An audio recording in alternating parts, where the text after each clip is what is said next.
आज की मांग 120। कोई विदेशी चिंतक है जिसका नाम है एरिस्टोटल। एरिस्टोटल ने कहा, दुश्मनों पर विजय पाने वाले की तुलना में वो ज़्यादा शूरवीर है जिसने अपनी इच्छाओं पर विजय प्राप्त कर लिया है। हमारे कोई शत्रु हमने माना या तो उसने हमसे दुश्मनावट की और एक दिन ऐसा आया कि हमने उस पर विजय प्राप्त कर ली। ठीक है, चलो किया काम। लेकिन यदि हमने हमारी इच्छा पर विजय नहीं किया तो मान लीजिए एक दिन वो हमको अवश्य मारेगी। तो दुश्मनों को मारने से हमारा सही अर्थ में विजय नहीं है। यदि सही अर्थ में विजय प्राप्त करना है तो हमको हमारी बुरी इच्छाओं को मारने की ताकत प्राप्त करनी होगी। हम हमारे इच्छा के अधीन न हो जाए।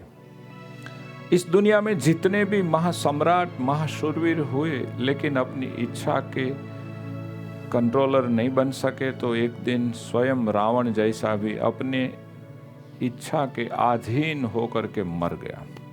आज की मैं एक कहानी आपको बता दूं, देख लीजिए, इस सूत्र को बहुत ठीक ढंग से समझ पाएंगे।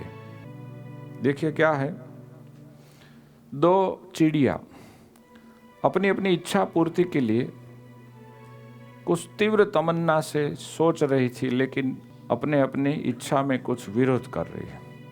तो इतना गुस्सा आया, दोनों ऐसे चाहती हैं कि मैं उसको मार डालूं, मैं उसको मार डालूं। एक दूसरे को कोई माफ़ी नहीं देने चाहते, माफ़ी नहीं मांगने चाहते। तो आखिर में क्या हुआ, देखिए।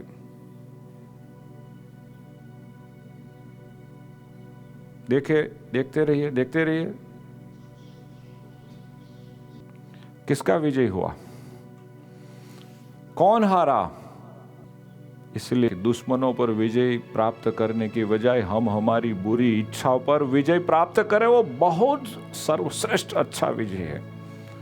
और हम तो भगवान के भक्त हैं, जितने भी बुरे संकल्प हैं सबको मार डाले, भगवान और भगवान के संत की आज्ञा में ही रहे, उसमें ही हमारा सही मायने में विजय है।